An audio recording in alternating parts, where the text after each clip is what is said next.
बिस्मिल्लाहिर्रहमानिर्रहीम। अस्सलाम वालेकुम नाज़रीन, इमरान ख़ान के इस्लामाबाद का जलसा आपने देख लिया, उसमें तकरीर भी सुन ली और इमरान ख़ान ने इसमें एक भौचाल लाने का ऐलान किया है।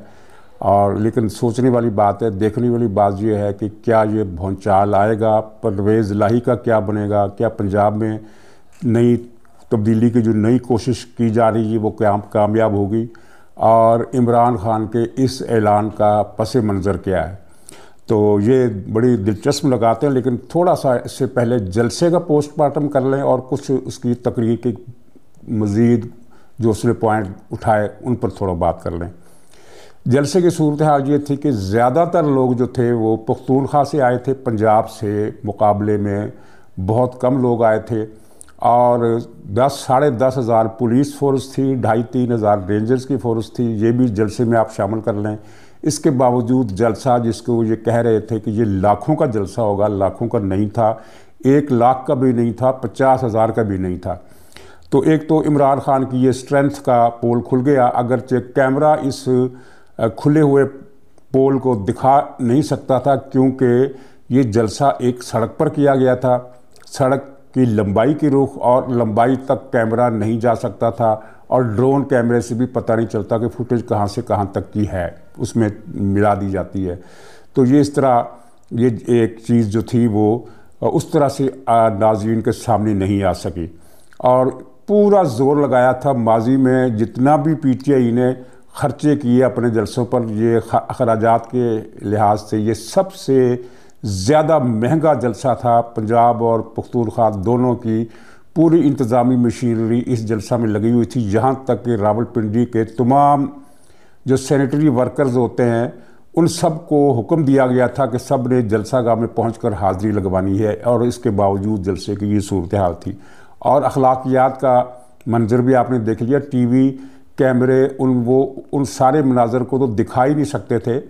जो पीटीआई के गुंडों ने अपनी ही पार्टी की ख़वातीन के कैंप में घुसकर जो कुछ किया, वो उसकी तफसील ना दिखाई जा सकती है, ना बताई जा सकती। एक भूखों का रेवड़ था जो एक दूसरे रेवड़ में घुस गया, और लगता है कि इस पार्टी में सारे के सारे ही रासपुटीन भरे हुए हैं, और इसी मकसद के लिए ये इमरान के जलसे में जाते हैं। और ख़ुद इमरान ने कहा है कि आप जलसे में आए, एंटरटेनमेंट का पूरा इंतज़ाम होगा। तो ये एंटरटेनमेंट है जिसकी तरगीब इमरान ख़ान देता है और जिसकी तालीम इमरान ख़ान देता है। और फिर इनमें से बहुत से वो थे जो कुर्सियाँ उठाकर भाग गए और कुर्सियाँ घर छोड़कर आए, फिर वापस जलसागाह में आए।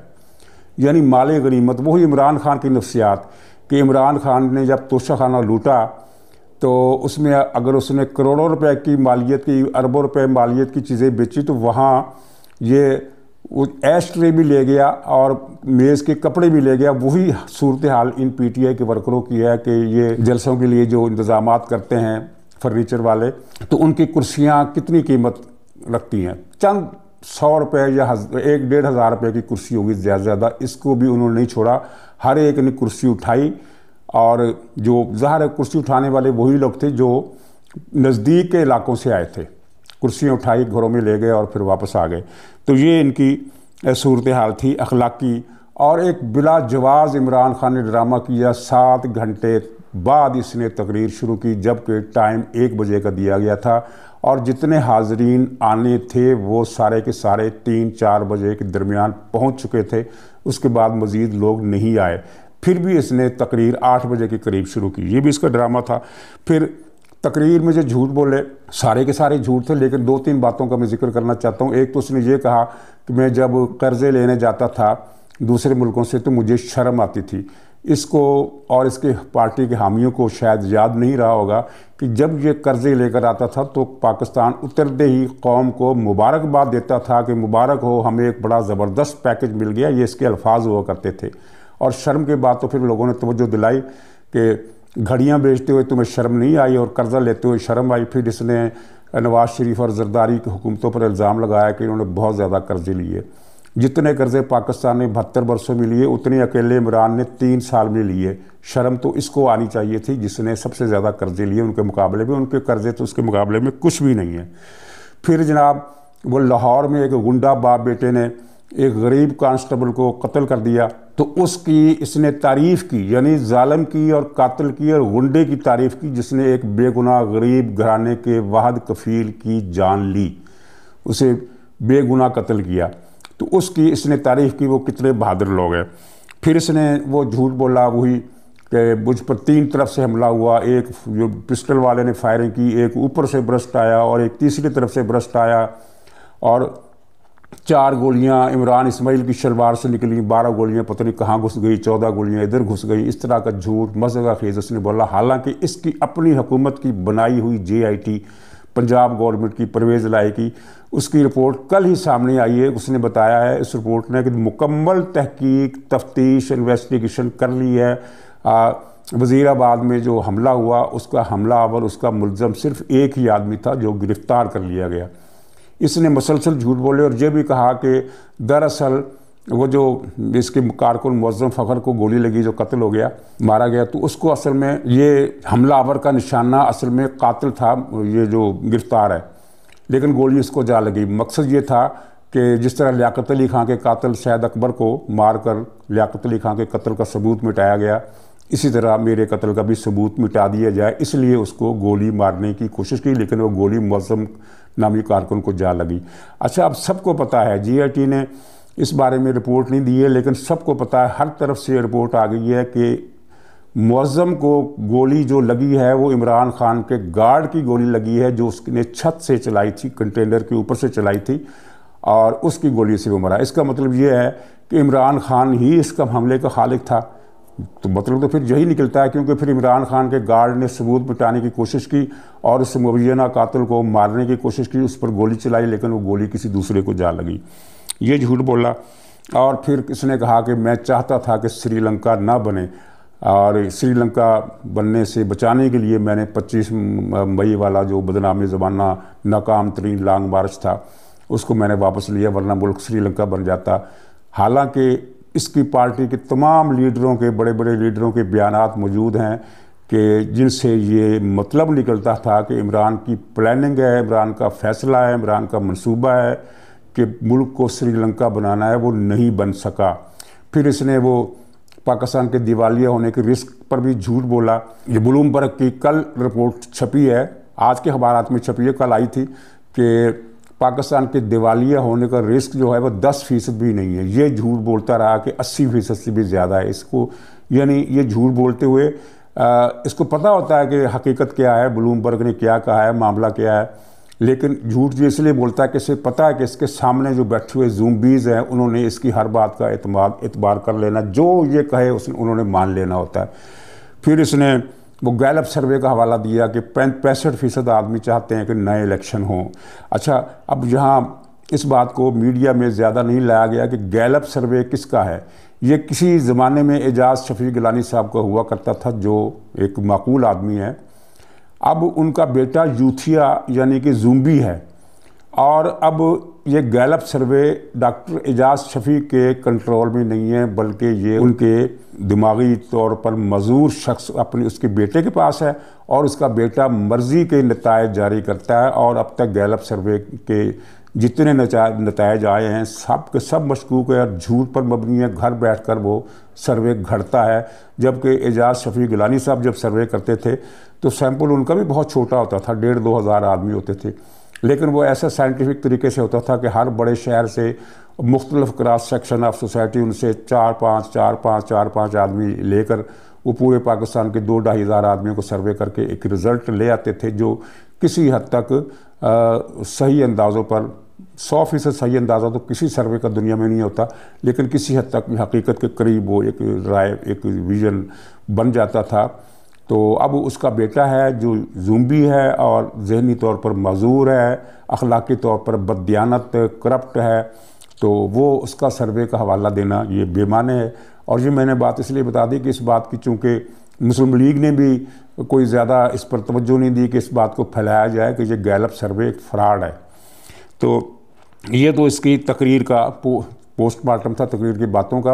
ये उसमें और भी कई अहमकाना मज़ा का खेज़ बातें की हैं, लेकिन वो फिर असल पॉइंट हमारा रह जाएगा। असल पॉइंट ये है कि इसने फैसला किया एक तो भाग जाने का, पतली गली से दौड़ लगा दी कि मैं इस्लामाबाद लेकर नहीं जाऊंगा। और नाज़रीन, इसमें एक मज़ेदार बात याद आई कि जब इसने कहा कि क्या मैं इस हजूम को इस्लामाबाद ले जाऊं, उसके बाद उसने प्लानिंग का हिस्सा थी कि एक नगमा बजाया जाएगा और इस दौरान लोगों का रद्द-ए-अमल देखा जाएगा। तो रद्द-ए-अमल क्या था, जैसे ही इसने ये कहा कि इस्लामाबाद चलें तो मजमे से नारों की आवाज़ें नहीं आईं, बल्कि तमाम मजमा जो था वो सीटियाँ बजाने लगा। तो अब सीटियाँ बजाने का क्या मतलब हो सकता है, ये इमरान खान जाने या सीटियाँ बजाने वाले जाने। हम तो इतना समझते हैं कि सीटियाँ बजाने के मतलब रजामंदी या तैयारी तो बहरहाल नहीं होता कि भाई हाँ ठीक है चलो, वरना नारे लगते कि हाँ चलो चलो चलो, लेकिन सीटियाँ बजाई। वो बाश किस्म की ये एक मखलूक है जो PTI के झंडे तले खड़ी हो गई है। तो अब इसने जो ऐलान किया ये असल में भागने का एक बहाना था। मैंने तमाम असम्बलियों से इस्तीफ़ा देने का फ़ैसला कर लिया है।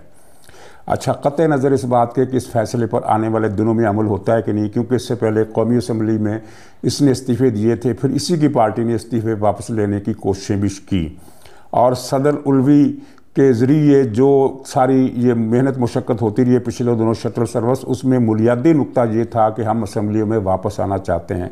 तो जब वो फैसले पर अमल नहीं हो सका तो इन फैसलों पर अमल होगा कि नहीं होगा, एक सवालिया निशान। लेकिन अब देखिए कि ये इस फैसले पर अगर अमल होता है तो क्या होता है। पख्तूनख्वा में इनकी अक्सरियत जो है वो इस्तीफ़ा दे देगी, जो अंदाजे हैं अब तक के।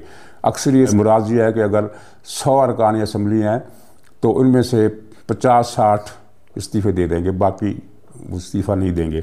लेकिन पंजाब में क्या सूरत हाल है? पंजाब में सूरत हाल ये है कि इसकी अरकान की अक्सरियत इस्तीफ़े नहीं देगी। अच्छा, अब इस्तीफ़े नहीं देगी तो क्या होगा? कौमी असम्बली से तो पहले ही ये बाहर हैं, यानी इस्तीफ़ा दिया हुआ है, वापस लेने की कोशिश भी कर रहे हैं, लेकिन वो इस्तीफ़े एक मरतबा दे चुके हैं। अब असल कौमी असम्बली से दोबारा इस्तीफ़े देंगे, ये एक नया एक लतीफ़ा होगा। सिंध असम्बली में इनके बहुत थोड़े लोग हैं, बलूचिस्तान असम्बली में बहुत थोड़े लोग हैं, उनका कोई इम्पैक्ट नहीं होगा। इम्पैक्ट होगा तो सिर्फ पख्तूनख्वा के सूबे का होगा, और वो कितना होगा इसका अंदाज़ा तब लगाएंगे जब वहाँ से लोग निकल आएंगे। तो पंजाब में इनके बहुत कम लोग इस्तीफ़ा देंगे। और आपका क्या ख्याल है कि परवेज़ इलाही की पार्टी भी इस्तीफ़ा दे देगी? कतन नहीं देगी, क्योंकि परवेज़ इलाही इस वक्त गुफ्तो शनीद में मसरूफ़ है कि मैं वज़ीर आला रहता हूँ, आप मुझे ऑन कर लें, यानी आप मुझे गोद ले लें। ये मुस्लिम लीग और पीपल्स पार्टी से बातचीत चल रही है, और बातचीत किस शख्सियत के साथ चल रही है? आसिफ जरदारी के साथ चल रही है। तो परवेज़ इलाही की पार्टी इस्तीफ़ा नहीं देगी। तो मतलब ये है कि परवेज़ इलाही को जो इस वक्त अक्सरियत की 3-4 वोटों की अक्सरियत की जो हमायत हासिल है वो ख़त्म हो जाएगी। चाहे PTI के 20 रुकन भी इस्तीफ़ा दें, 30 रुकन भी इस्तीफ़ा दें, तो परवेज़ इलाही की हैसियत ख़त्म।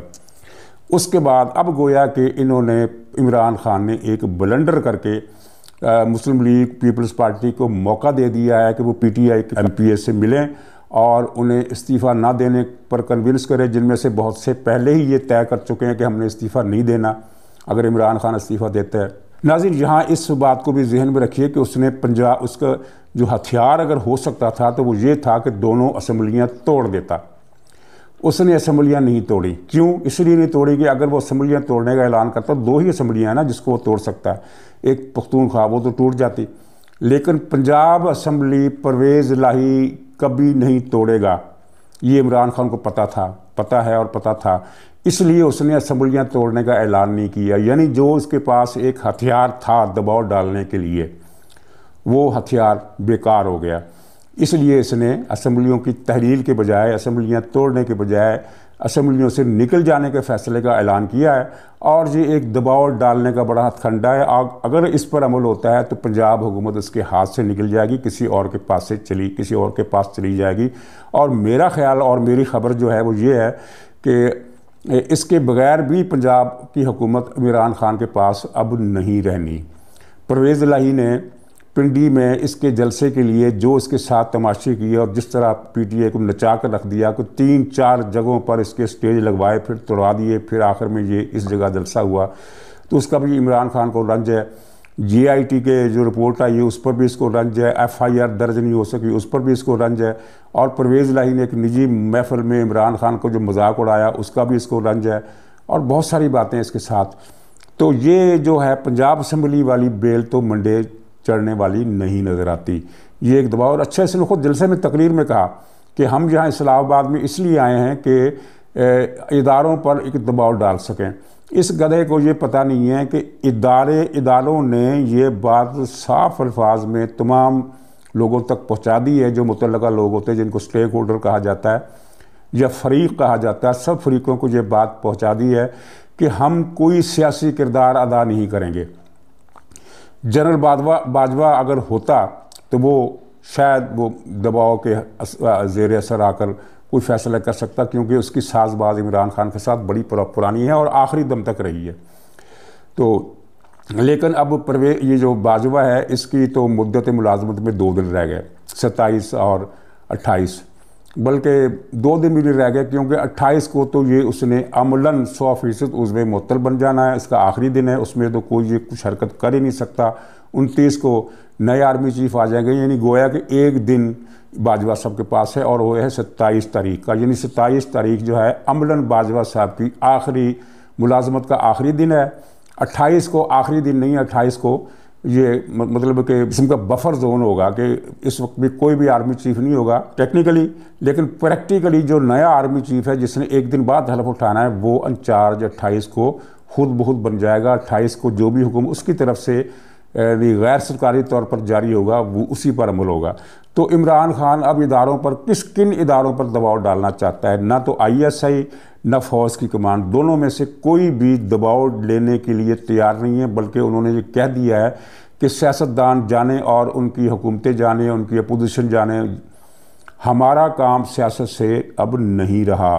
और ये जो बाजवा ने ऐलान किया था, ये बाजवा का ऐलान नहीं था, ये उस क़यादत का ऐलान है जो पिछले 3-4 बरसों में रिटायरमेंटों के बाद, तबादलों के बाद एक वजूद में आई। और अब जो इस बात पर मुत्तफ़क़ है, जो लोग मुत्तफ़क़ इस पर नहीं हैं, वो फ़ौज को छोड़ रहे हैं, इस्तीफ़े दे रहे हैं या अर्ली रिटायरमेंट की दरख्वास्तें दे रहे हैं। यानी इमरान खान के सहूलतकार साज़िशी अनासर वो फ़ौज से खुद उनकी वो हो रही है सफाई, वो यानी मामला क्लियर हो रहा है। तो इमरान खान किस पर दबाव डाल रहा है? ये एक अखबार की मेन हेडिंग बनाने के लिए ये ऐलान ज़बरदस्त है, TV का बुलेटिन चलाने के लिए ये ऐलान बड़ा ज़बरदस्त है कि हमने असम्बलियों से निकलने का फ़ैसला कर लिया है।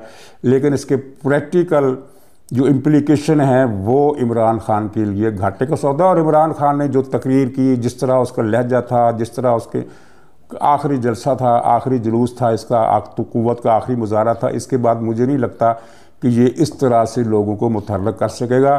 क्योंकि आपको शायद आपने एहसास किया हो कि कल तक PTI के बहुत से लोगों को ये यकीन था कि इमरान खान इस्लामाबाद में कोई बड़ा काम डालने वाला है। हालांकि रिपोर्टें जो बाखबर ज़राए की थी वो हर तरफ से यही आ रही थी कि इमरान खान न धरना देगा, न जलसे को तूल देगा, न मार्च करेगा, बल्कि जलसा ख़त्म करके वापस लाहौर आ जाएगा।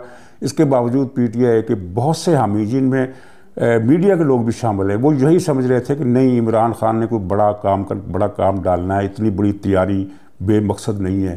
तो नाज़रीन, बेमकसद थी, कुछ भी इसका मकसद नहीं था। असम्बलियों से तहरील का जो ड्रामा है, अगर ये नहीं करता तो इसके लिए तब भी सियासी मौत है, और अगर करता है तो पंजाब से इसका सफाया हो जाना है। पख्तूनख्वा असम्बली को देखा जाएगा कि उसकी शक्ल क्या बनती है, क्या नहीं बनती। बाकी किसी असम्बली पर इस ऐलान का कोई असर नहीं होने वाला। तो नाज़रीन, फ़िल वक्त इतना ही। तो इंशाअल्लाह अगले ब्लॉग में फिर मुलाकात होगी, तब तक के लिए खुदा हाफिज़।